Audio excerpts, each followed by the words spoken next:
address things. There have been very little progress in implementing those. The board has a responsibility to build an entity that is characterized by a culture of performance, accountability, transparency, and institutional integrity, which will ultimately result in sustainable delivery against the mandate. While noting that Eskom is not the only key role player in the energy value chain, its role is the most critical one in the ecosystem. Reported in the DARTAS report shows that generation continues to underperform in the 22-23 financial year. However, the post-year end generation performance show great signs of improvement as evidence that the implementation of the generation recovery plan is bearing fruits. So we also try to just put a graphic that indicates what do we mean by a culture of performance, accountability, transparency, and institutional integrity. Is that there need to be a demonstration of commitment to improving the lived realities of South Africans by delivering against the legislative mandate and the strategic objective of the entity aligned to the people's needs. They need to be responsive. The entity needs to be responsive to public oversight and other stakeholders through reporting and providing answers on mandated responsibilities fulfilled, action taken, and decisions made to ensure swift consequence management with their transgressions and poor governance. Need to implement and maintain institutional controls to ensure leadership and officials behave ethically, comply with legislation, and act in the best interest of the institutions, and avoiding conflict of interest. And lastly, we need to provide public oversight, auditors, and stakeholders with timely, relevant, and reliable information on the institutional performance, finances, and the use of resources and compliance with legislation. We made some recommendations to Eskom, and these recommendations are made aimed at stabilizing the issues that we have identified as the root causes. And that such example are that the board should assess progress in implementing and impact of measures aimed at strengthening internal capacity, measures aimed at strengthening continuous management and internal control environment, specific structures responsible for the complaint management function, loss control function, and controls relating to significant weaknesses highlighted to the auditors must be focused on. There need to be measures implemented to address the internal control deficiencies around the supply chain management and implementation of proper record-keeping processes to ensure that they are effective. The continuous deficiencies in ACM processes hinder accountability and implementation of effective control management practices. They further limit economical utilization of funds. We advise also Eskom to enhance the audit action plan to ensure that it addresses the root causes of the repeat material misstatements in the annual performance, findings in performance planning and reporting, as well as the weaknesses in complaint management systems. The action plans must be monitored by internal audit, and the audit committee should play oversight role in ensuring effective implementation and monitoring thereof. And lastly, we recommend that a plan to respond to each area of the drivers of root causes of material weaknesses should be allocated to key individuals to drive, implement, and monitor preventative controls. Clear performance indicators should be assigned to ensure that there's appropriate, effective, and sustained change. This one, just to indicate to emphasize, Chair, is looking at, you can have the plans beautifully written, but if you don't have people who are held accountable to implement the plan, we're not going to win. So that's why we're recommending that these plans must, the individual initiative within these plans must be linked with the performance agreements of the key officials that will then be assessed their performance against what they've achieved in these plans, and they need to be held accountable for that. Recommendation to the Standing Committee in Public Accounts, noting that this committee is a very key role player in strengthening the accountability ecosystem within which Eskom operates. We've got 3 there, and we are recommending that the board of Eskom on the following 3 areas. One is measures that have been implemented to address matters identified from the audit, in addition to matters that were raised by Scopa in previous engagements with Eskom. Progress made on strategic initiatives as per the Eskom strategic turnaround plan, as well as related risks and dependencies outside Eskom, and also progress by the board in addressing the irregularities. Those are the matters that Andrea has indicated. Chair, I'm going to pause here. Before I can hand over back to you through your chair, I'm just going to check from my colleagues and also from Deloitte if there's anything that I want to clarify before we can then hand over back to the chair.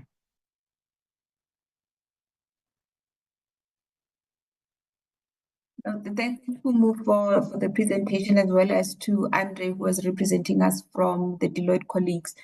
Chair, this is the presentation from our side. We've come to the end. We really do hope that the insights that we've shared with you, taking particularly your role, are going to be helpful in executing your responsibility of ensuring that there is effective accountability and governance in this institution.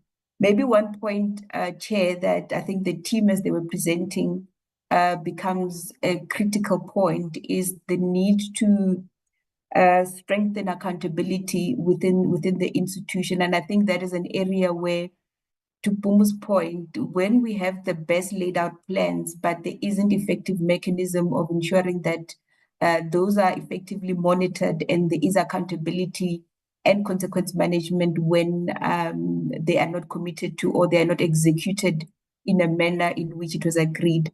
It is important that from an oversight and accountability perspective, that those then be taken into account and appropriate action be taken. Maybe with that, Chair, we can pause here from the AG and Deloitte team and hand over to you and the honorable members for any reflections and questions on the presentation that we've just done. Over to you, Chair. Thank you. Thank you very much, Madidimalo. So I just have a couple of questions to set us off in the conversation. So this is the 2023-2024 audit. That means this is information up to the end of March 2024, correct? Indeed. Yes, Chair.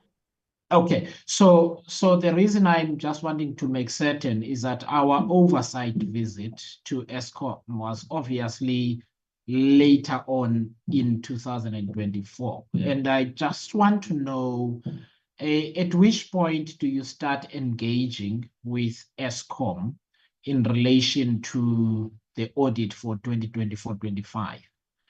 The reason I'm asking is that we need to get your sense of the progress made against some of these concerns. You do not need to speak in a conclusive way, because obviously the audit must take place and be finalized and so on.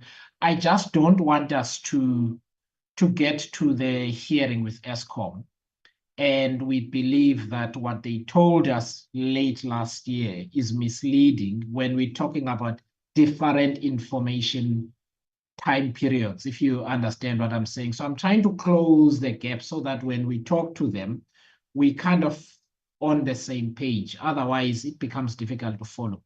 So can you help us there? What's your experience with management on some of the reportable irregularities, some of the issues that you've been speaking about, et cetera, so that we can kind of try and catch ourselves up? Thank you, Chairperson. And maybe let me start here. When we conclude the audit, one of the critical things that we do is that we make sure that we brief the audit committee, including management, on the outcomes. Obviously, we also seek commitments from the board in terms of how these particular matters are going to be addressed. Equally, we do take these matters to the minister so that we have an engagement with him in terms of what we've been picking up during the audit process. And we've just had those engagements, I think now in December, and some of them now in January, right? And that is from the perspective that we have got to continuously engage on the audit action plans that the audit committee is then going to come up with in terms of ensuring that those particular plans are actually implemented, tabled before the board, and ultimately also there is oversight over those particular matters. So we've had quite a number of engagements with the board, with the audit committee around this particular matters, more with an emphasis of saying, how do we move forward by making sure that there is adequate audit action plans that are being monitored? Having said that, Chair, I think it's also important to just also indicate to yourselves that The audit process begins as soon as the previous audit as soon as the previous audit outcomes are shared. I'm twisting my tongue there. So from that perspective, we are already in the planning phase of the audit. We're already doing risk assessments. And as part of that, we then obtain progress from management in terms of the audit action plans. But I can maybe just hand over to Andre to just talk to the point that you also raised around what has been the progress on the material irregularities, because I see you made a specific reference to that particular point. Andre, if I can hand over back to you on the progress on the material irregularities. Great, thanks, Chair. So I think you've asked the question twofold, so we'll get to Muddy's reportable irregularities now. I think it's important to take note that during the 2024 audit, we had quite a few individuals who were in acting roles. And we keep on saying that decisions are not taken necessarily when people are in acting roles. So you've got a new permanent CEO that came in March of 2024. Since then, quite a number of permanent individuals were appointed to positions. You've also got a new chairman who's also driving that quite strongly. So I think from that perspective, the acting individuals would now be replaced by permanent individuals who would have very specific responsibility for those roles. So I think that is quite important to note. I think the next point to note around our continuous engagement is that throughout the process and up to when we sign, we do engage with management and with the board, and we do consider what has happened in the business. So yes, we do consider and we do look out at the generation recovery plan, for instance, in the period. So we refer to that in the going concern note, and we have consideration for that. So from that perspective, yes, we do follow through up to the point of signing. You did ask very specifically around the reportable irregularities. At this point in time, those are the reportable irregularities that are still open. So we have no communication from management to indicate that those have been closed, other than the last point where I know that there is engagement with the large power user to enter into a settlement agreement. So we know that that matter should be in the process of closure. It is a two sides to that agreement. It is a SOP agreement, standard operating program agreement, and it is an emergency procurement agreement. So on both those, I know that there is progress being made. So the last matter, I can positively say that we do know that the CEO has made progress. Thank you, Chair. Yeah, maybe before I hand over back to you, I also just wanted to indicate that in preparation for the board of Eskom, as well as management coming to brief the committee, I think one of the requests that the committee can make to sort of bridge the gap that you're talking about is in respect to the findings that the Auditor General has raised, maybe for the board and the audit committee to provide progress on the actions that have been taken post-year end. And I think that will maybe assist the committee in sort of giving a bit of context of where things are at this particular point in time. They would have the most recent information. Thank you, Chair. Thank you very much. No, we've actually asked them to do that. I just want to make sure that we don't just hear from them. We also hear from you. There are other areas, for instance, the municipal debt. I think their projection was it's going to be at approximately 98 billion by the end of the next financial year. So we are kind of working with old information because the calendar works in a particular way. The last question I want, in fact, let me just hand over to the members. I just wanted to just be certain and close that gap. I see one hand, Honorable Mente, then it will be Honorable Beasley. Okay. Honorable Mente, while you are speaking, I will just make note of the members and give them an opportunity in sequence. Thank you. Thank you very much. Once more. Chair, the first question I have is given the outcomes and the qualifications thereof, in particular on the financial management and compliance. It is indicated that it's not the first time these particular findings are given to Eskom. They are reoccurring consistently. Now, I want to find out from AG, what is the possibility of real-time audits, in particular with the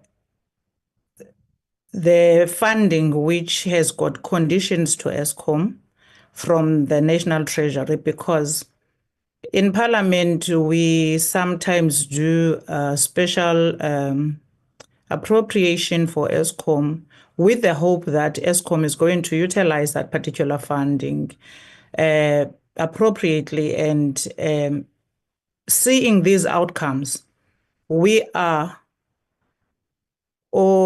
at all times just giving them money only to misuse it with no regard of the law, with no regard of curbing corruption, with no regard of service delivery in terms of providing what is expected of them as a mandate.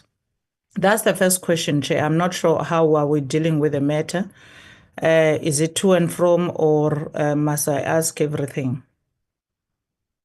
So, Honorable Mende, just ask your questions, give them an opportunity to then interact with you thereafter. Okay. Or have you got lots of questions? Not that much. Okay, no, then go through your questions and then you'll get a chance for follow-up once they've answered. Thank you very much. Yeah, there is another finding which is giving us an insight in terms of maintenance, that on their targets in terms of maintenance, they would maintain a plant, and within a space of 3 months, a plant will be giving a problem. Your finding is only based on how they did not reach a target. But my interest is on the fact that if that is reoccurring, which companies are these that are maintaining? However, we keep experiencing the tripping problems after being maintained, which gives us a problem at the end of the day. What are these companies, and have you highlighted them, or you only looked at the key performance area of delivering after maintenance? Because if ever it's highlighted that it's the same company, or maybe 2 or 3 companies that are involved in maintenance. However, after maintaining, we are experiencing problems. We're going to have to look into that, and we're going to have to ask Eskom to give us information as to why are they keeping those particular companies. Then another interest of mine, AG, that I need you to explain to us, and also what is your contribution in this particular area.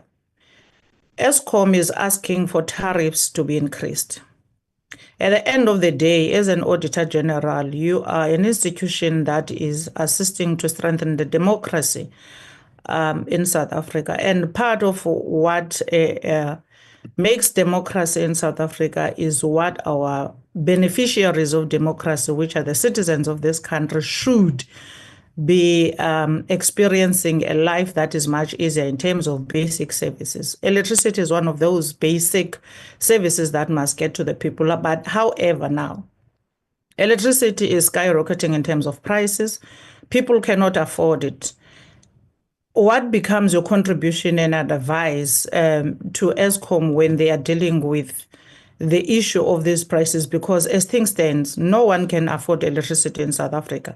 And if they keep increasing tariffs with the hope that they are collecting revenue to strengthen their finances, that's not a way to go, because the problems in Eskom is not money or funding. Problems at Eskom is systems. Their systems are a mess. Leadership is a mess. Problems that are at Eskom are not dealt with. You have all highlighted them under financial management and your outcomes in terms of the qualification. Then what is your advice to Eskom into looking into the, because increasing tariffs is not a solution. At the end of the day, Eskom is not going to make the money it is looking for by increasing the tariffs, because people now have resorted to alternative means of energy in order to electrify their houses. Many people, I can tell you that they are operating off the grid. They are operating with alternative means of energy, and that is not helping Eskom at all. So whatever solution they thought it was, it is not in terms of funding. It is not in terms of getting money out of the citizen. It is in terms of strengthening their own systems and ensuring that the management is doing what is expected of them. Lastly, is on the municipalities. Did you ask Eskom why are they not stopping giving electricity to the municipalities that cannot pay? Because until the gap, which I'm sure you know this, the gap of funding to municipalities is balanced properly by Treasury and Parliament, municipalities will never afford to pay. Even if their systems are intact, they can collect. All these shortfalls you have identified, they can be corrected in the municipality. They will still not be able to pay. Why? Because whatever funding is allocated to them in terms of the division of revenue is not enough for municipalities to deal with service delivery, and these are the people that are at the cold face of service delivery. So this shortfall in funding municipalities and Eskom continuing to feed municipalities into the grid and giving them electricity, expecting them to pay back, is not a fair share in terms of the beneficiaries of the country. I want to understand now, AG, at what point is Eskom going to stop, or you are just dealing with financial outcomes and your job stops there? Thank you, Chair. Thank you very much. Over to you, AG. What I'll suggest is, for the sake of time, once a member has asked a question, you don't need to come to me. I will intervene if I need to, but I just want the interaction to be a lot quicker. So I want to make interventions. So just please go ahead and answer. Yeah, no, thanks, Chair. And I'm going to ask for your guidance here. Is it possible for us to take the questions from the members? We are noting all of them down, and then we will then respond to all the members. Chair, I see you've stepped away from your desk. Oh, there you are. No, I could hear, but there was lots of noise. Oh, okay. No, it's okay. Nice to be quiet. No, it's fine. No, I was maybe requesting, with your permission, Chair, that we maybe take the questions from the members, because we're going to be responding to this question collectively as a team, so that we just save on time. We'll take all the questions from the members and then we'll respond at the end. And if there's any follow-up, the members can then still come back and clarify or ask for additional context. With your permission, Chair. Okay, so let's do this. I'm looking at the number of hands. So because what we're trying to do is to improve the quality of the interaction between the members and whoever is presenting. And the way we do this with follow-ups is so that we don't have people later on saying, my question was never answered, please send us answers in writing. You've seen that interaction, right? So what we'll do, given the limitations of time, once you've given your answer, I will just give, on this specific set of questions, any member who's got follow-up specifically on these to just ask the follow-up, so that we know we're done with these themes, and then we move on. So please go ahead and answer, Honorable Mende. Okay, no, thanks for that, Chair. So maybe I'll kick us off, Chair, and then Andre and Kumu can then come in. So the first question was around the repeat findings within the Eskom environment and the role that us as auditors play in terms of whether we do conduct real-time audits. So it's important to just first indicate that we are continuously engaging, as we've indicated, with the audit committee, with the board on the audit outcomes of Eskom. We are, as part of our audit, focusing on the root causes that lead to the outcomes that we're seeing and making recommendations on a continuous basis in terms of how those particular matters ought to be addressed. So the feedback real time is happening with the audit committee, management and the board, as it relates to the repeat findings. What is important in the environment is that continuously what we see is lack of accountability and, to a certain extent, the effectiveness of the oversight over the audit action plans that are put in place. And that is the area where we continuously then advise to say more needs to be done to improve accountability within the Eskom space. So in short, yes, we do continuously provide that feedback to the committee, though from an audit report perspective, we only issue one report at the end of the audit after the year end. I think it's also important to just reflect on the question that was raised by Honorable Mente around, the continuous cost of electricity. And I think one of the things you would have noted as Fumu and Andre were providing their feedback on the outcomes is that there are three areas that we are worried about, and that also contributes to the questions that Honorable Mente raised. The one is how the entity actually manages expenditures, and we've seen that they are struggling with irregular expenditure, fruitless and wasteful expenditure, as well as losses through criminal conduct. And again, what we have noted in the environment is that the lack of consequence management in these areas contribute to these undesirable expenditures. What we do note, and in agreement with Honorable Mente, is that there is an increase in the cost of electricity. And you would have seen when we were presenting that we also reflected on the issue of the primary energy cost. And this is the cost to produce electricity. So to the extent that the audit action plans are not effective in addressing these three undesirable expenditures, we will continue to see a rise in the primary energy cost and consequently a rise in the cost of electricity.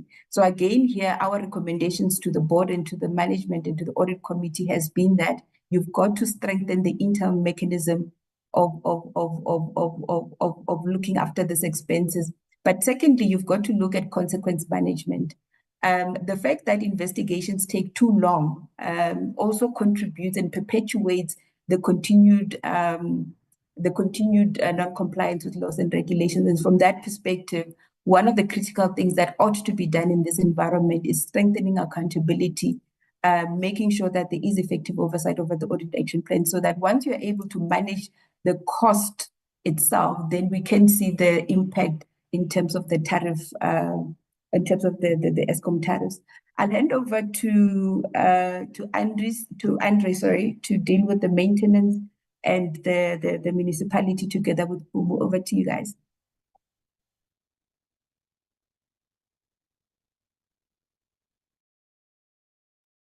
Andre, you're going to start? Okay, so thank you, Madhi, Chair. The issues around maintenance, I mean, obviously we look at the performance and we look at the reported results thereof. And in your shareholder compact, there is a line, the second line deals with post-philosophy outage, unplanned capacity loss factor. There has been an improvement from 35% outages within a 60-day period down to 31% that has been reported. Your question as to which companies and who are the companies that are involved, we do not, as auditors, get into that. That is an area that is normally addressed by management, and they do follow through on that. Perhaps an area of focus to take up in the future. Thank you, Chair. Okay, through just to maybe close off on the last one regarding why is Eskom not stopping giving electricity to defaulting municipalities? There are a few court judgments around that. So in terms of the legality and the process that Eskom needs to follow, which becomes very complex. I think there have been judgment about penalizing the residents for the failures of the municipality that residents are not responsible for. So what we have from our side, the advice that we give, it's focusing on the various role players within the energy value chain. You have got a regulator called NERSA. NERSA is empowered to grant licenses to energy service providers, including municipalities, and there are conditions to those licenses. One of the conditions is that they must pay Eskom. Then the question is, what does NERSA do when there are municipalities that are defaulting on paying for the electricity? And that's the weakness that we've identified when we're auditing NERSA, that area needs to be improved, because the regulator needs to be supporting in terms of enforcing compliance with the condition, and that can please at least assist in improving compliance. Thank you.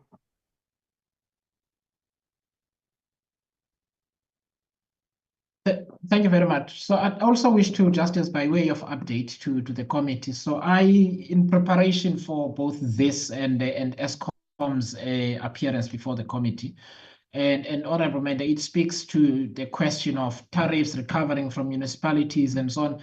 There is a proposal that Eskom has that would assist in terms of revenue collection and ameliorating their financial situation, but also freeing municipalities of the current burden. So in other words, they would be able to write off the current debt, but on condition that they are allowed to do the collection themselves on a prepaid basis, I think. So those kind of trade-offs that we need to consider in terms of their financial viability and also their ability to, the dependence of how much they ask for in terms of the tariff increase is going to be presented to the committee specifically. So I've asked them to present on it specifically so that we can have a discussion about solutions rather than admiring the problem, and they will be doing that. I just need to ask if you've got a follow-up in any of the members on these specific questions, because I don't want us to repeat themes when we go over the next hour. Do you have a follow-up, Honorable Mente? Just one. Yeah, it's on the real-time audits, Chair. Thank you very much.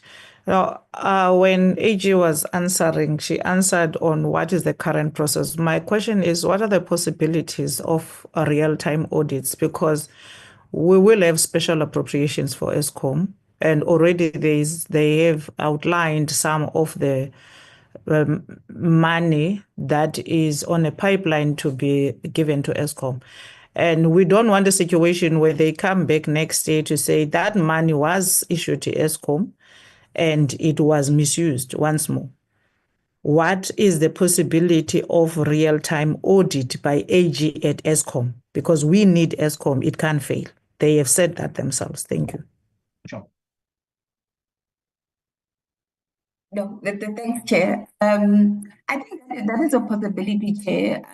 In other SOEs, what we also do is we do a half-year review of the financial statement, but that is something that we would obviously need to engage with the board on, and I'm sure it can be done. I think that is something that we can take forward as a part of the engagements that we have with the board to see. Part of the audit work that we do is, one, we can do a half-year review of the financial statements, and we can issue a limited assurance engagement report. And then secondly, if there are specific areas that committees would want us to particularly look into, or the board would like us to look into, or the minister would like us into, we can also do audits that specifically talk to those areas. But over and above that, what we also do is that we do what we call status of records review, where we do go in on a quarterly basis and assess some of the areas that we would have highlighted as concerns when we concluded the audit. So again, that is another area where we can provide assurance in that regard. Thank you, Chair. All right, thanks very much, AG. I think, Honorable Mente, what we'll do is we need to do something like we are getting yearly interim statement, interim financials that they issue around September, which is a kind of half-year point. we also have a report from Eskom. In the case of Transnet, we have sent them a list of questions, as I said, and those will be constituted in a report to the committee. So I think let's do that, look at how they're doing in terms of implementing the audit. That will help us not to be so behind in terms of the audit outcome. So in November of each year, we get a half-year report from Eskom in terms of what they've done since March of the same year. Thanks very much, AG. Can I move to Honorable Beasley? I think you were second in line. Thanks, Chair, and I'll be quick. Just to start off with the comment, I think we've said many times in this committee there's real consequences for competence and corruption, and in this case, it's the case of primary energy could be much lower, and you see it playing out, throughout our economy. In my province, ArcelorMittal's closing down. One of the reasons they've given is because of the incredible high cost of energy. 3,500 people are losing their jobs, more than probably 100,000 in total will be impacted. So there are real consequences to corruption and incompetence. So that's just a comment. And then just very few quick questions. How long has Eskom had a qualified audit report? Sorry. The impact of nurses increase, they asked for a 34% and they only got a 12% increase. What would the impact that be on Eskom's going concern? And then Eskom's got 400 million in debt. What extra interest would we be as a country be paying because of the qualified audit reports?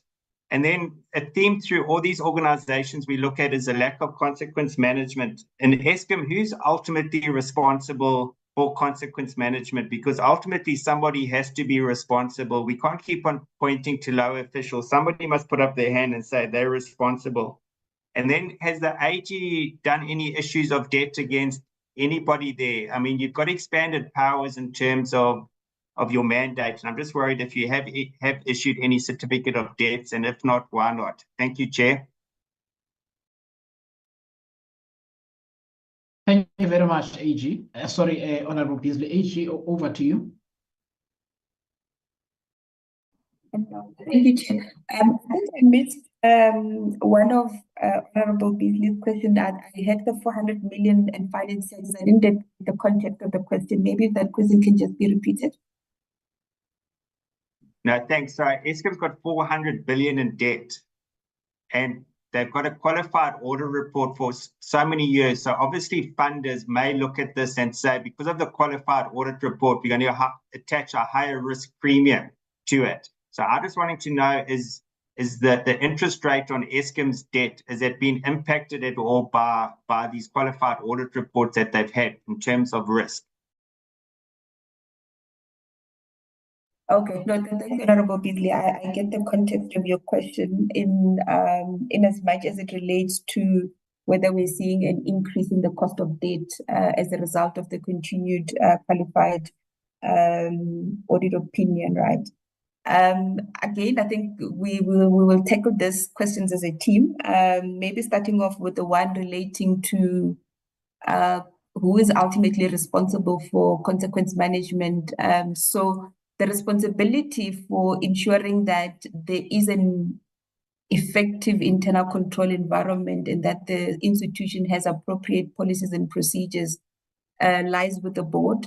And equally, when there is non-compliance with the law, when there is non-compliance with those specific policies and procedures, the responsibility for consequence management ultimately rests with the board. And again, as we've seen in this environment, the issue is that it does take quite a long time for investigations to be concluded, and that ultimately impacts the consequence management.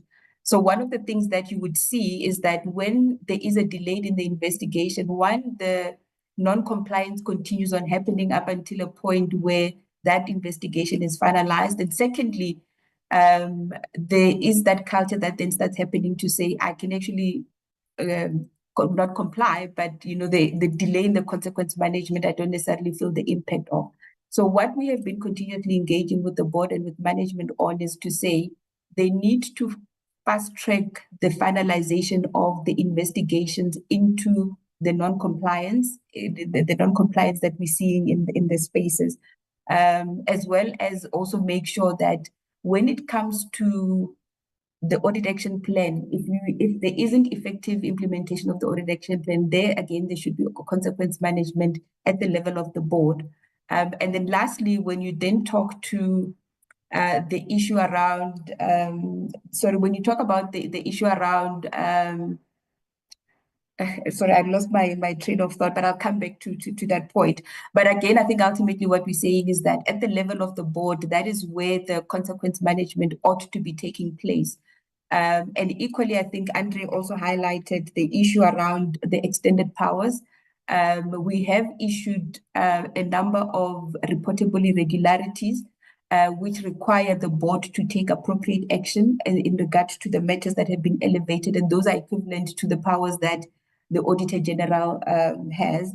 Though we've seen some delay in finalizing some of these processes, it is one where we're saying that we have used those powers that are given to us, and that ultimately when it comes to the certificate of debt, no, we have not issued a certificate of debt.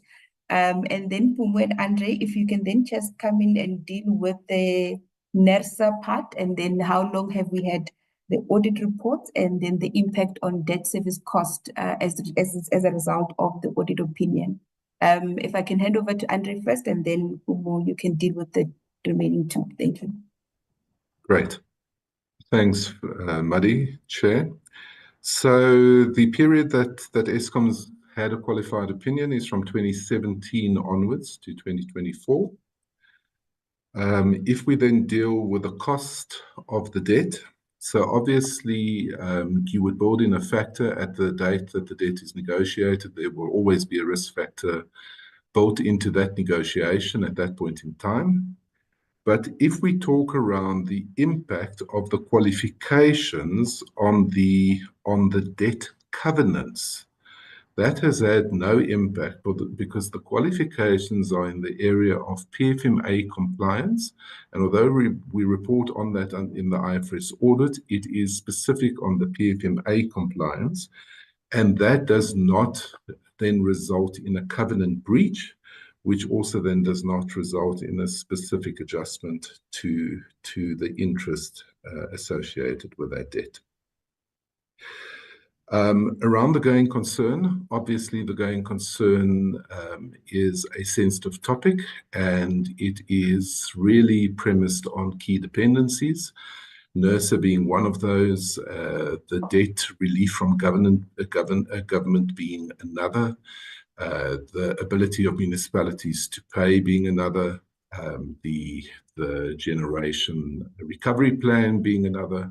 So yes, I do believe that the NERSA tariff determination that was done in the past week will have an impact on that assessment. We do not have management's updated evaluation around that, but we do sensitize the models when we do assess it, and albeit that 30x% was applied from a NERSA perspective, that is sensitized in the model for the going concern assessment. Thank you. Madi, I think Andre covered the questions. Thank you. Okay, no, thank you. Over back to you, Chair. Thanks very much. Honorable Beasley, can we move on, or you've got a quick follow-up? Chair, you can move on. Okay, thank you very much. Next is Honorable S. Okay, let me just be sure I don't want to offend anyone. Hello? Honorable S. Oh, no. Honorable Esak, and then it will be Honorable Skosana. Yes, thank you, sir. Oh, sorry. No, it's Honorable Esak now, and then Honorable Skosana from ANC. Good morning, Chair. Good morning, colleagues. Thank you for the opportunity.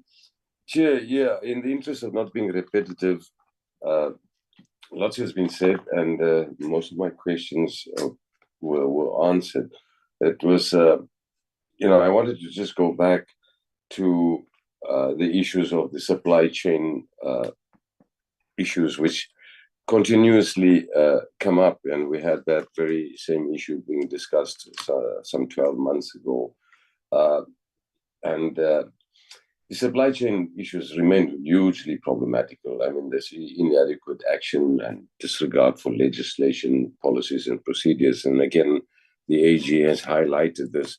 But I think, most of these questions can then be addressed when we perhaps interrogate the board in terms of the plans going forward.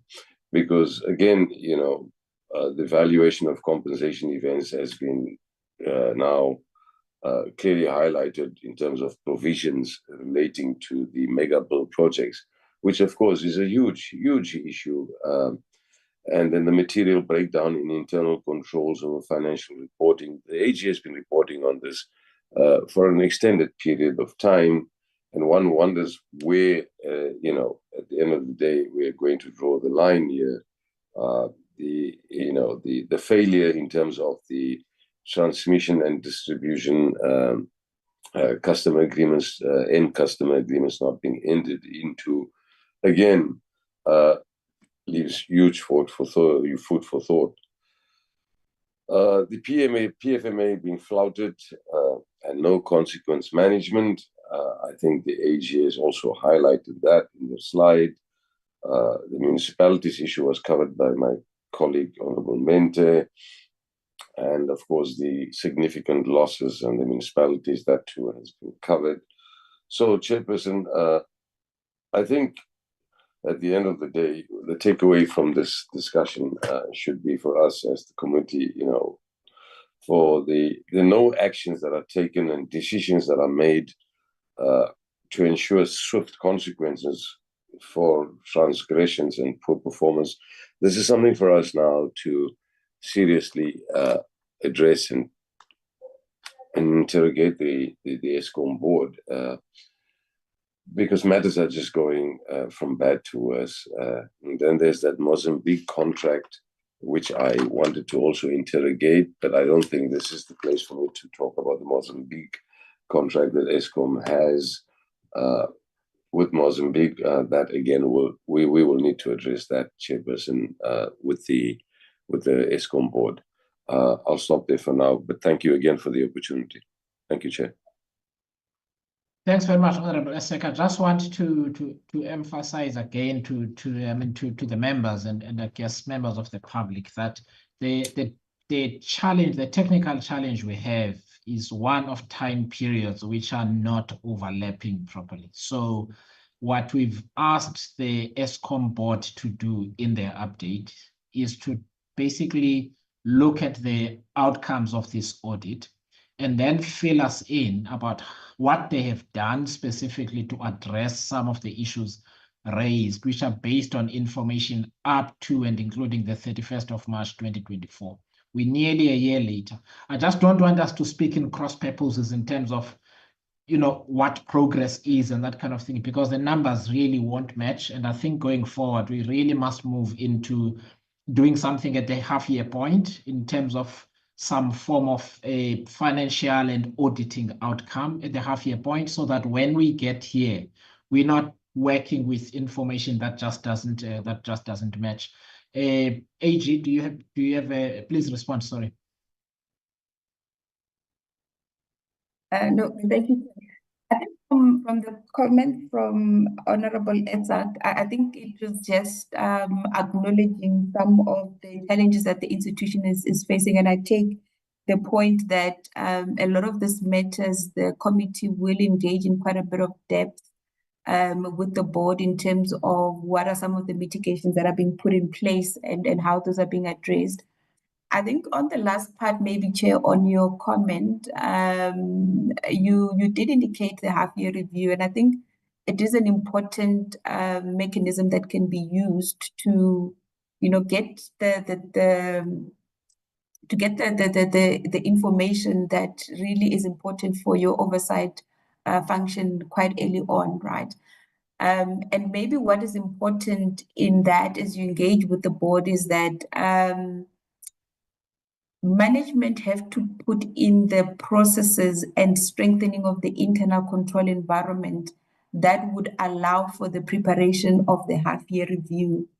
Because when we go in and we audit, we then do expect that there is a set of financial statements, right, that has been prepared for the half-year review. So I think as the engagement with the board happens, it's important to just make sure that there are internal controls that are being put in place to make sure that even that half-year review financial statements is actually a credible one.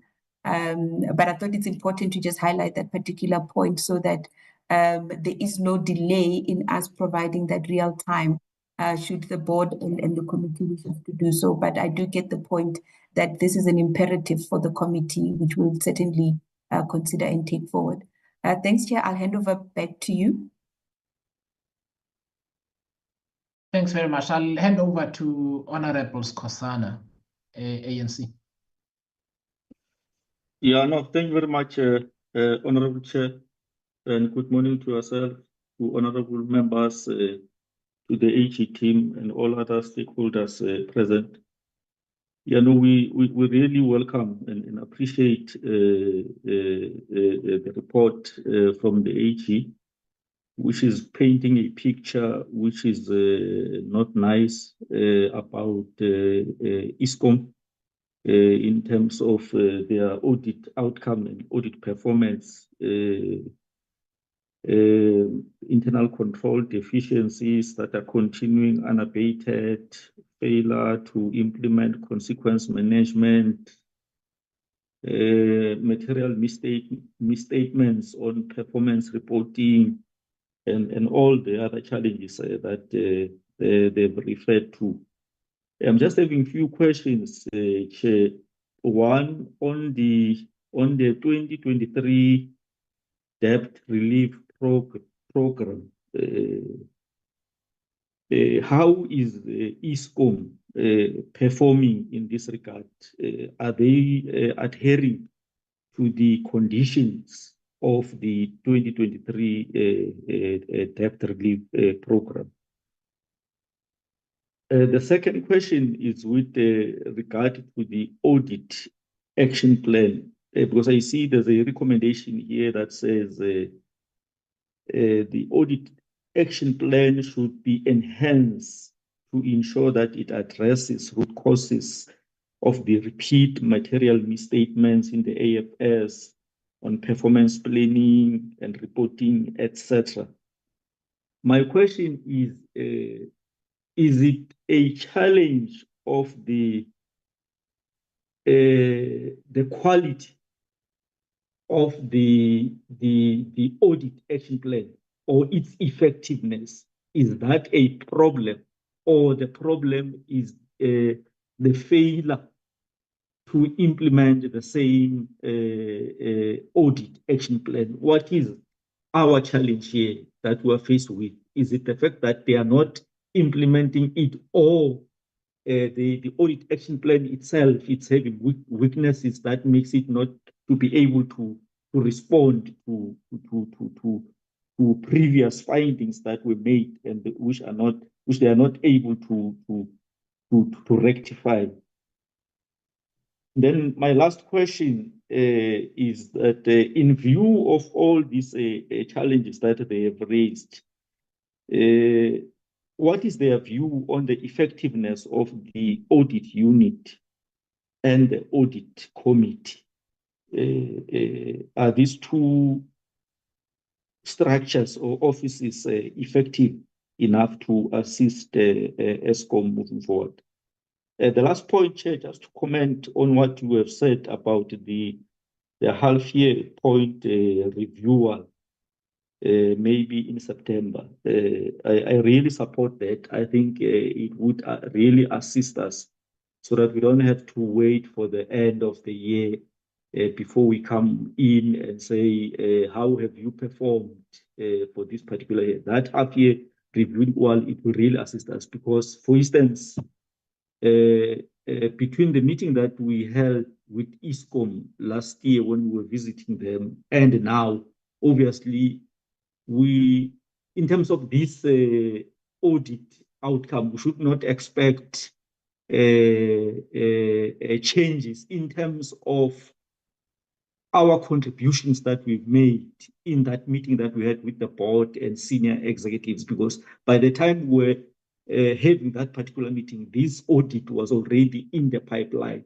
So whatever suggestions and input that we made in that meeting, we should not expect it to reflect in this particular audit outcome, but we should expect it in future, maybe in the next audit outcome. So, but now for us to be effective, I think to have some half-year review, I think it will really assist us so that we don't also wait for the end of the year and wait for the next audit outcome and then come and lament, but to have a half-year review and see as to how much or to what extent are they moving in terms of taking our inputs and taking the suggestions from the Auditor General and all that into consideration to make sure that they improve their situation. Thank you very much, Honorable Chair. Thank you very much. Indeed, great. We'll proceed exactly like that. Can I ask the AG to respond to the comments and questions relevant to you? No, thank you, Chair. I think I'm going to just ask directly for Andre and Fumu to come in, and maybe Fumu, on your part, you can maybe start with the 3 questions that the committee member has raised around the debt relief and the audit action plan and the effectiveness of the audit or committee and the internal audit function. Fumu, if you can maybe handle that one. Thank you. Thank you very much. May I request that maybe I take care of the 2? The one on audit committee and internal audit, maybe I'll ask for assistance from Andre. The one on is Eskom adhering to the debt relief. So far, we've noted only one condition that was delayed in terms of adherence, and that is related to the disposal of non-core asset. One such asset which was marked for disposal is the subsidiary Eskom Finance Company, which they've been struggling to find a buyer for a long time. But now, as reported in the data report, they found a buyer for that company, and they're only waiting for the PFM approval from the shareholder and the Minister of Finance.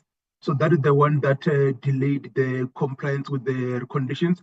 And as a result, there was a reduction on the money that was supposed to receive from National Treasury, because those conditions are linked with the finances from National Treasury. So that's the only one, Honorable Skosana. And then in terms of the action plans exist, but we feel that they can be improved. That's the first problem. The second one is that for those areas where there are some action plans, the activities themselves are not fairly or clearly allocated to responsible people where we can say they are being held accountable. So it's a matter of weaknesses in the plan, number 1. Number 2, where the plan exists, the accountability to who is supposed to implement those things. So that's why we talk about enhancement of the action plans. And when we use the word enhancement, we're not using it in a light fashion to say just go there and polish it a little bit. We're talking about them revisiting the entire plan and make sure that does it talk to the underlying issues on the ground. Thank you. Let me hand over to Andre to do the rest. Thank you.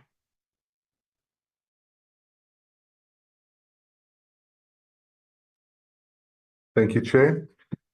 Just to talk to the effectiveness of the audit unit, which is internal audit in the ARC. The internal audit department has a mandate, a 3-year mandate. This is critically evaluated at the ARC. It's challenged, and it is followed through on a very diligent basis. They are very well entrenched in business-related matters and are very good on the ground to investigate and follow through on business-related matters. If we talk around the ARC, I'm not going to talk to the effectiveness of the ARC. I'm going to talk to the fact that we have very highly qualified individuals as members of ARC. There is a very, very robust challenge that takes place at the ARC.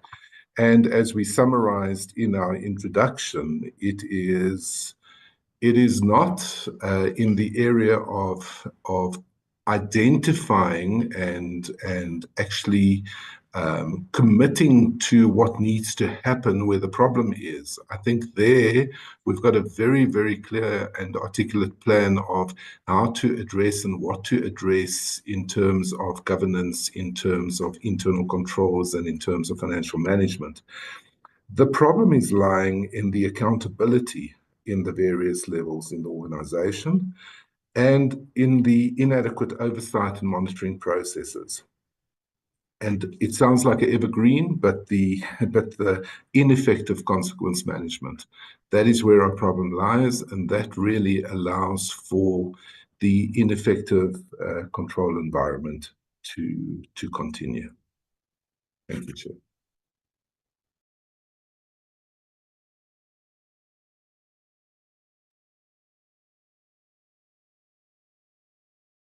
Right. Thank you very much.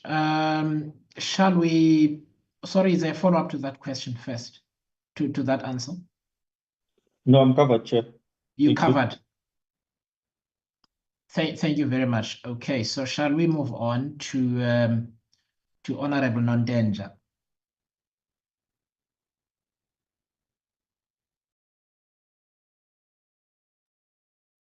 Thank you, Chair. I thought it was Honorable Skhosana. Chair, good morning to you and everyone else. Chairperson, I'm mostly covered by the colleagues that came before me. Just a few things that I would like to understand.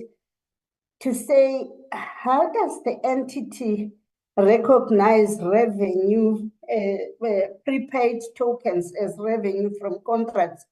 My understanding is that the tokens are sold and you cannot sell the same every month, and contracts is something that you know that this is what we're getting there, and there are contracts to back that. And also to say, has Eskom carried out the manual process of inspecting meters? My next question is the material uncertainties. Are they referring to the year under review only, or it's something that's been here for the past 3 to 5 years?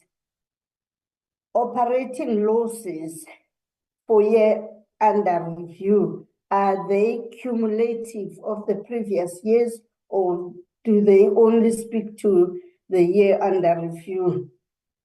And is there a plan in place to address the continuous increasing receivables? My last one would be, does this entity have a turnaround plan? If it is there, is it implemented, or are they relying on the NECC structures? We are looking at a lot of repeat findings once again on this thing, so I will pause there. Thank you.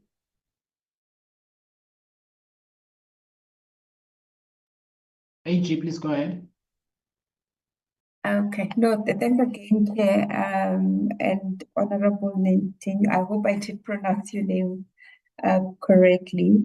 I think I'll deal with a couple of questions, and then I'll hand over to Andre to maybe deal with the rest. I think when Pumu was presenting on the going concern assessment, we did indicate that at the date, so if you take it a step back and you say we are presenting to you the 23-24 financial statements, outcomes of the 23-24 financial statements, which means it is the financial statement for the year ended 31 March 2024. What the standards then require us to do is to do an assessment of whether the entity will be able to continue as a going concern for the foreseeable future. And that assessment, we do it post the financial year end up until the date of the audit report.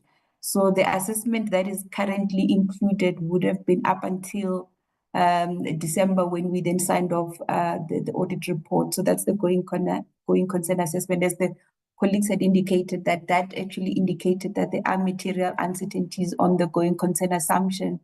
But moreover, there are also some risk to the mitigation strategies that the board has put in place. So there is a need to also make sure that as the mitigations are being implemented, that the risk that we've highlighted during the presentation are also taken into account and are effectively managed by the board and the minister.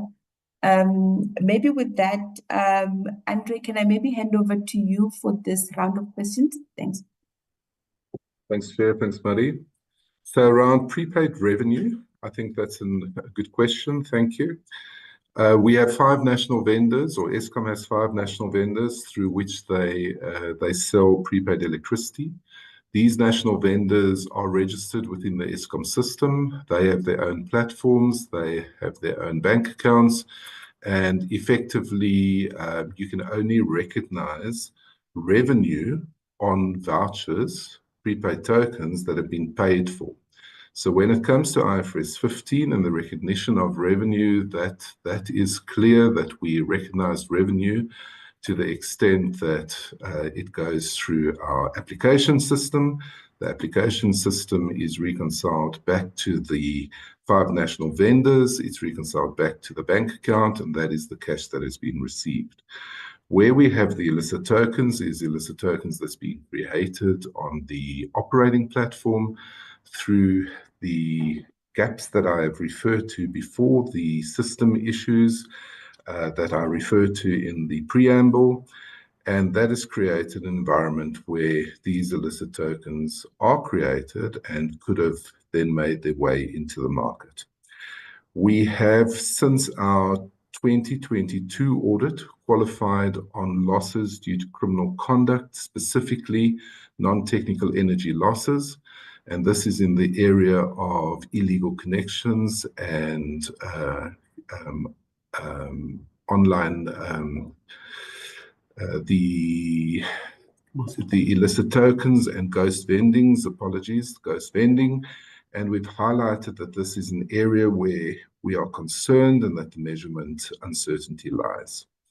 Why this year is the question. This year we became aware of certain individuals with privileged access who had misused that privileged access. We have also questioned certain of the controls within the organization, which has allowed for this to happen. And we have picked up through management's forensic auditors that there has been significant activity in this period relating to the illicit tokens being created on the operating system. So as it relates to the revenue recorded is correct. It is in terms of IFRS 15 and only relates to revenue that has been paid for. Where will you see the cost associated with the illicit tokens will be in the usage. So that is where Eskom effectively will provide the electricity for those tokens that are punched into a meter. The meter will recognize through its program, it will recognize the token, and if that token is a match to the meter, it will open the gateway to receive electricity, and that is partly how the non-technical energy losses arises, because effectively there would be energy that is flowing from Eskom but is unaccounted for in the revenue recognized. Okay. As your question relates to operating losses reported, operating losses are reported for a year under review. So if it's in the 24 year would be the operating losses for 24, it would not be cumulative on 23. So 23's operating losses would be reflected in the operating losses for the 23 financial year. There may be a question leading from that I'm not picking up, but I'm happy for you to clarify that if I have not answered the question appropriately. Around a turnaround plan, I think this is an area which the committee should engage with management. I am aware that there is a turnaround plan that has been drafted and strategic plan that's been drafted and tabled. And I know that the CEO and the chairman are driving a process. We have started with a 25 audit, and that would be one of the areas that we would look at to assess not only the commitments made in that turnaround plan as to whether they are achievable, but if they are effective in addressing the issues highlighted in the past. Thank you.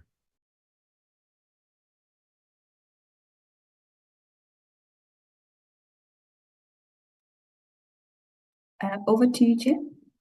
All right, thank you very much. So what I will do for the members is I'll ask the research team to assist us with a note on Eskom's interims, because they are available. I had a look while we were in the discussion, so they are available. They give a sense of the improvements over the 12 months between September 2023 and September 2024. And I'll ask the team to do that ahead of the meeting with Eskom, so that at least on the financials and so on, we are adequately caught up. But there are some notable improvements in various areas, but I'll ask the team to provide that to the members. That will help to close some of the gaps. Honorable Neil May, it's your turn. Thank you. Sorry, I didn't ask Honorable Nontenja if you've got any follow-ups. I apologize. No, Chair, I don't have any follow-ups. Right. Thank you. Okay. Thank you so much. Honorable Neil May. Yes, no, good morning, Chair. Good morning to the AG. Good morning to our colleagues. I think it's still morning.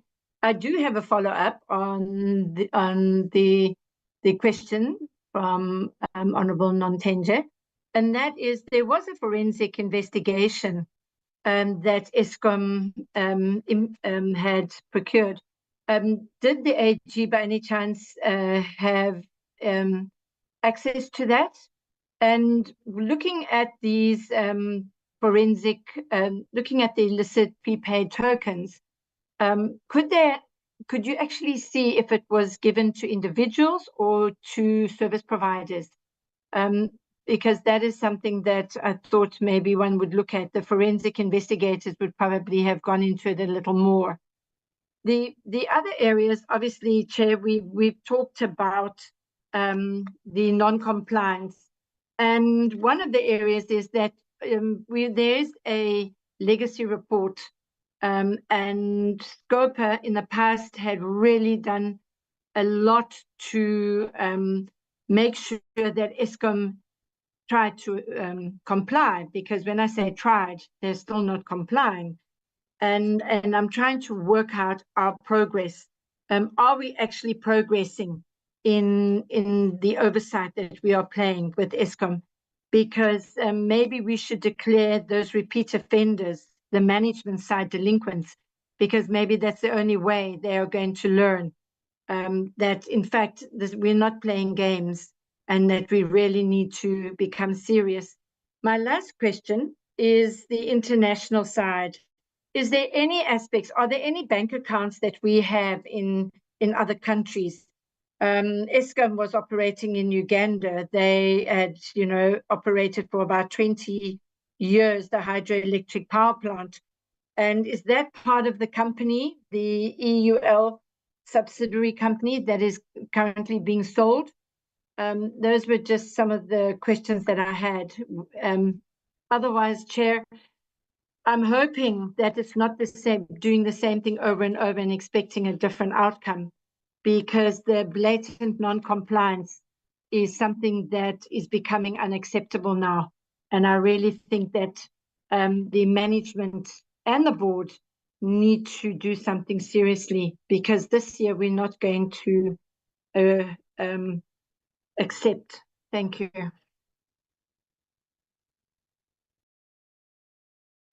Thanks, Honorable Neil May. Can I ask the AG to respond? I'll then deal with the comment in the end. Okay. No, thanks, Chair. I think when Pumu was going through the recommendations that we made to the committee, one of the recommendations that we did make was that it would be important for the committee to follow up on previous recommendations that they have made to Eskom, and also just see progress on that. And so I just wanted to acknowledge that point from Honorable Neil May. Andre, maybe I can hand over to you for the forensic investigations on the illicit tokens as well as the bank accounts internationally. And then we can maybe come in and then just deal with the compliance question from Honorable Neil May. Thank you. Great, thank you very much. Honourable Member, the forensic investigation obviously did identify that there are a significant number of illicit tokens created. In our review of these illicit tokens, we are able to link a token to a meter. So yes, it does go to an account, so you can see it. What we are not able to do is to see where these tokens go to once they've been created. So you cannot see who they are provided to. So if there is a middleman dealing with them, you can't see that. I won't go to make or to have a view as to what is happening on the grey market. But we do see a considerable number of areas where illicit tokens are available for sale. But we, as the auditors and the forensic investigators, at that point that we concluded, did not actually connect the tokens to one of the vending agents. Okay. Around the Eskom bank accounts, the Uganda concession agreement has come to an end. Obviously, the company has to unwind. Those bank accounts need to close, and the money does come back into the country by way of a dividend. So that process is ongoing. I think around Mozambique and Botswana, where the other two agreements may be, I'm not aware of any specific bank accounts that are in a non-South African territory. The question around non-compliance, may I ask that you just repeat that? Is that for us or is that for consideration by the committee itself, Honourable Member? Thank you. It's for the committee ourselves. From taking the legacy report and the amount of work that the previous scope had previously had put a lot of energy into looking at compliance at Eskom, and one would want to measure our success in that line, or are they actually just playing games with us? Thank you.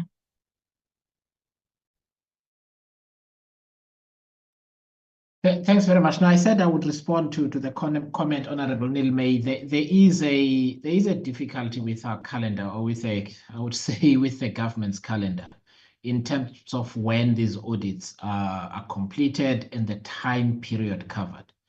And in this instance, I'm afraid to say we are discussing something that is nearly a year old, in some instances more than a year old. And we need to, what we spoke about is catching ourselves up to as much as we can. And I think the interim reporting sort of approach is going to be helpful. Otherwise, we will also unintentionally mislead the public, in the sense that, because we're working with old information, we may give an impression that the picture is sort of worse or better than it is. So in other words, if things were better more than a year ago, they might not be now. And we sit here and we say, well done. The converse is also true, where there might be progress that has been made in a year of interventions. And we sit here and we say no progress has been made because the information that is under review right now is a year to more than a year old. And that is my concern. So that is why, Honourable Neil May, I've asked the Secretariat team to just provide a written update to the committee. One, as a first step, preparing for the Eskom hearing. The second is for Eskom to close us on the gap between the outcomes of this audit and what they've done. And I think when we see that together with the interim financials, we'll be able to see. So for instance, revenue has grown, profit has grown, exponentially reflecting the fact that there's been no load shedding. But we're sitting here still talking about load shedding, which hasn't occurred in a while. So that is my caution for everybody who's involved in this conversation. Honorable Doug Moore, sorry, Honorable Neil May, do you have a quick follow-up or not? I'm mindful of time and that we've got 2 members still to go.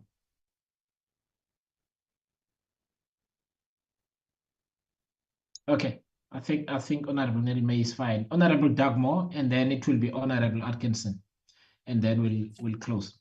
Thank you very much, Chair. Greetings to everyone on the platform, the AG's office, and to the consulting company. I almost got the name of the company wrong, so let me not mention it.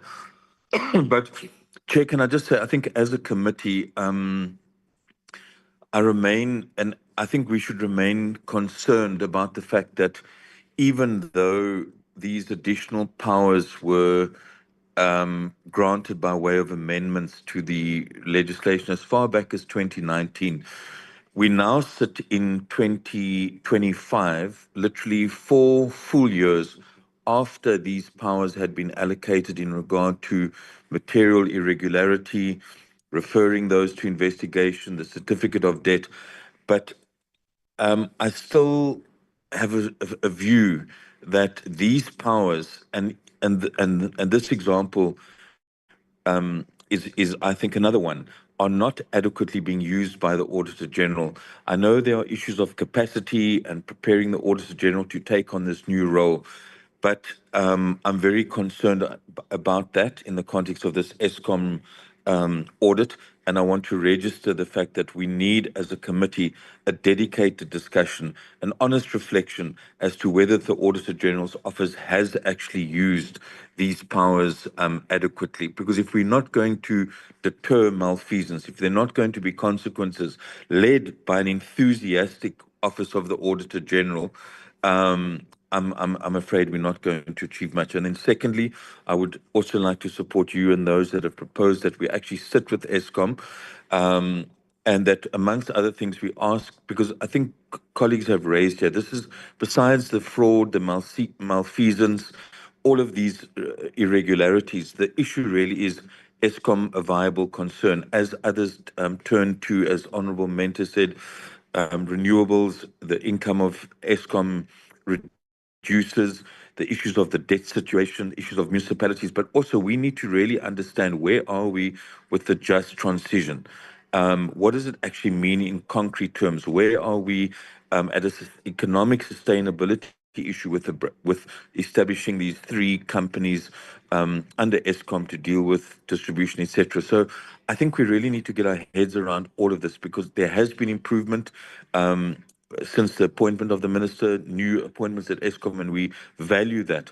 But it seems the greater issue here is the actual economic viability of Eskom going forward. So I support that meeting sooner rather than later. That's all I wanted to say, Chair. Thanks. No need for any responses. Thanks very much, Honourable Dagmo.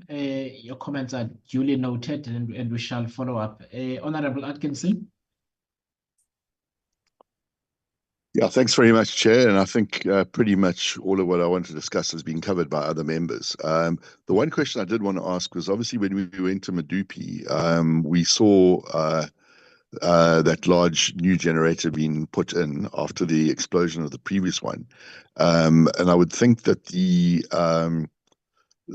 actual accounting treatment of that extraordinary loss would probably be in this financial year that we're looking at.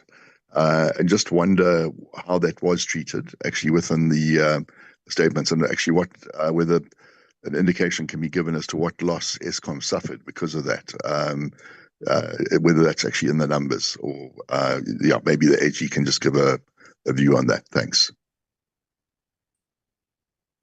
Thank you. Over to you, AG. Thank you, Honourable Chair. I may have missed Honourable Atkinson's actual question. In respect to the losses, I do get the visit to Medupi, but I'm just let me fill you in. So, let me fill you in. So there was that explosion at Medupi where they lost a generator. I think it's Unit 4, and Eskom had to procure a new generator, a sort of a used generator. So the question is that event, that financial event, incorporated in these numbers or not?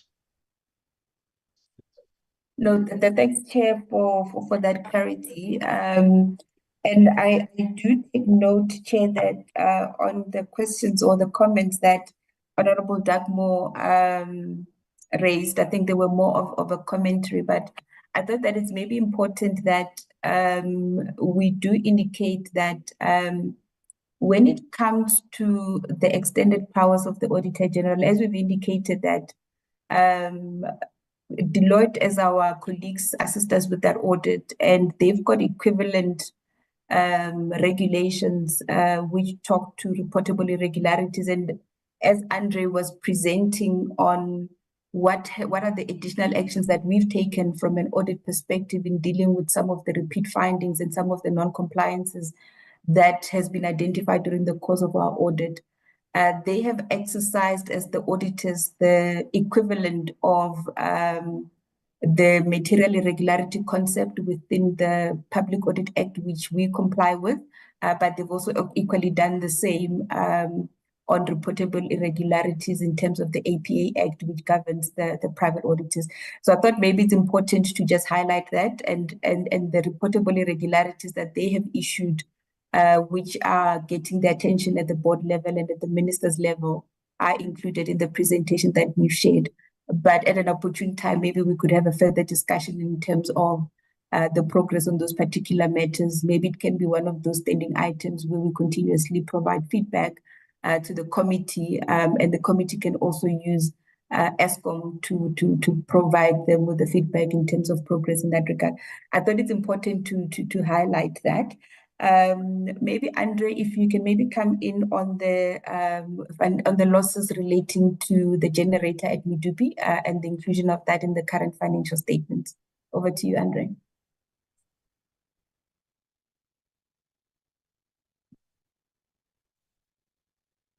Thank you, Chair. Thanks, Buddy. Just around the large generator, it is Unit 4 at Medupi. That cost was expensed in terms of IAS 36 when it incurred in 2023 financial year. It is included in other expenses, and it's part of a figure of 3.4 billion rand. It is part of the figure that's in there. It includes the write-offs of property, plant, and equipment and intangible assets. That would also include a certain amount that was written off through the identification of overpayments on the mega boards. So that would also be included in that figure. So in the 2023 column, page 115 of the financial statements, note 36, there's a figure of 3.414 billion, which includes the write-off. As it relates to the rebuild, that obviously will be included in assets under construction, and to the extent that this is covered through the insurance, which I believe it was, there is a portion that will be capitalized, and then you would have a recovery from the insurance against that. I hope I've answered the question, Honourable Atkinson. Chair, yeah, no, thanks very much for that. Is it possible at all, you might not have the numbers at your fingertips, but maybe it would be interesting to know what the actual amount of the loss was that formed part of that 3.4 billion, or that loss of that generator, if that's possible to come by at some point. We will make that available through the AG. Thank you. Thanks very much. Thank you. All right, thank you very much. I'm going to ask the Secretariat to distribute once again. So if you recall, following the oversight visit to Eskom, there were some questions relating to the generator, relating to some suppliers and so on. And we said there would be a written submission. I speak under correction. I think that had been sent last year. I think it's relevant now as we move towards a hearing with Eskom, that we just redistribute that again so that members have the benefit of Eskom's explanation. There is a couple of kind of overarching issues, just to give a sense of the schedule as we go ahead, because I know we've got a program, but there is a question of certain suppliers that were involved in malfeasance before and how we treat those. That usually ends up with a conversation about why Treasury is not blacklisting. So this is a question I've asked both. Could somebody's microphone is on? So this is something that the Minister of Electricity, but also the Minister of Finance, when they appear before the committee, will address, because we must get to a point where there is a clear and consistent set of rules around how we deal with companies that are involved in corruption. Sometimes it's relatively easy to remove them. Sometimes there are systemic implications. For instance, when we were at Eskom, they said ABB, more than just the generator, actually have the electronic signaling and technology that they use to run the power stations and run the control rooms and so on. And if we are asking that they are removed, it paralyzes the operation. How long is that going to take? How much does it cost? What is the implication of doing that and so on? And therefore, what is an acceptable thing to do in terms of our law and in terms of the right consequence on people who do wrongdoing with, against the government? There is SAP or SAP, where they do everything with them, HR systems, making payments, managing suppliers, and that kind of thing. Again, what does getting rid of them mean operationally? What does it mean getting rid of them financially? And what is the larger implication? And therefore, what is the right decision to make? Usually, you end up with different answers for different suppliers, which on the face of it is not fair.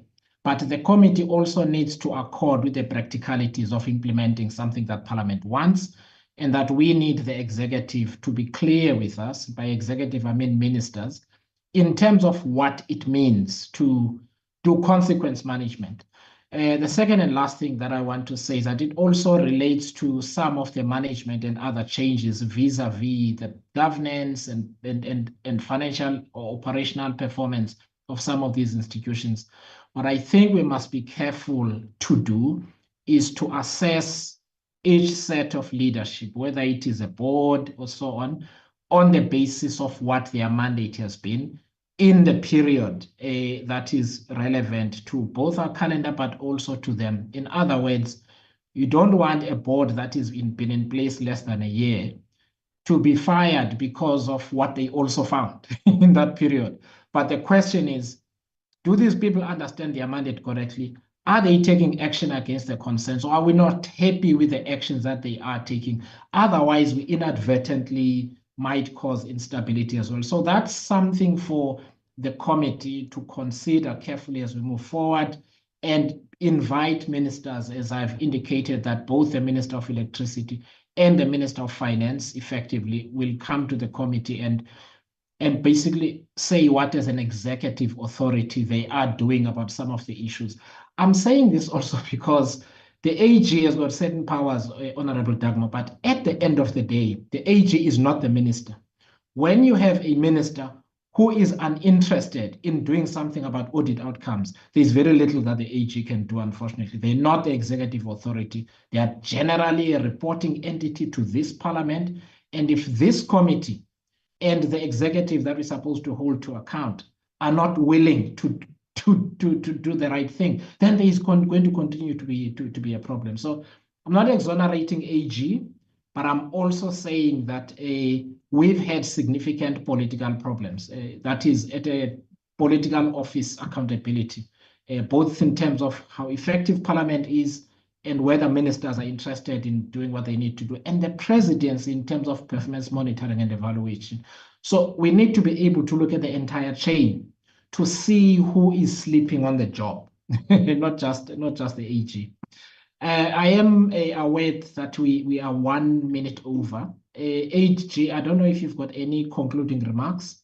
And then I'll talk about what the next steps are going to be, specifically with regards to Eskom appearing before the committee, and then we'll let you go. No, thank you so much, Honorable Chair, and honorable members. I think having had quite a robust engagement with yourselves and the very inciting questions that you've raised, we're really truly grateful for the opportunity to having had to brief the committee. So, Chair, I think what we would want to say to yourselves is that as the Auditor General, together with our colleagues from Deloitte, we remain available to the committee to assist in any capacity in terms of strengthening the entities that we provide oversight over, and you yourselves also have equally that responsibility. So I think this is one of those entities that is quite critical, and we remain available to the committee to assist you in any capacity. What we will say to yourselves is that the issue around strengthening accountability to improve institutional integrity within Eskom is quite critical.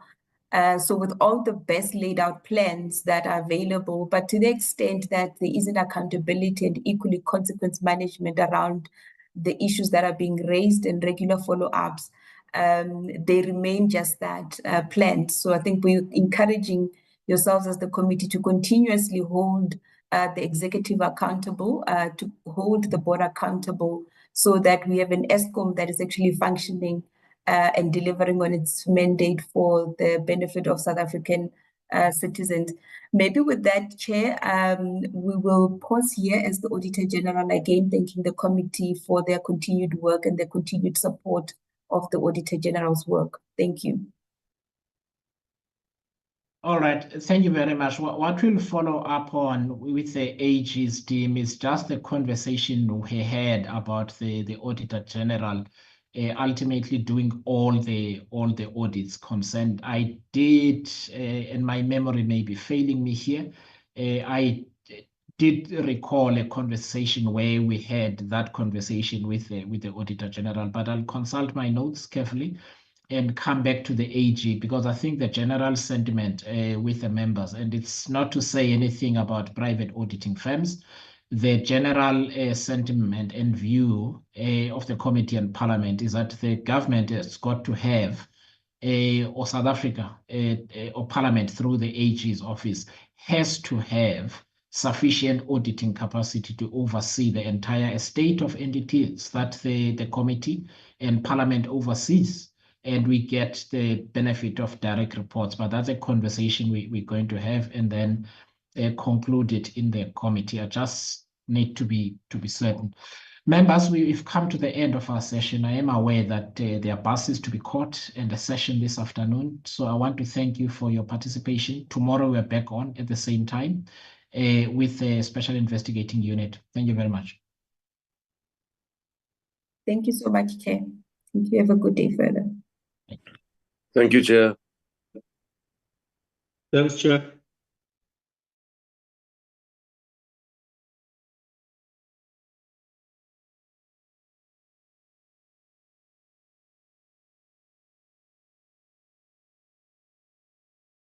Thank you.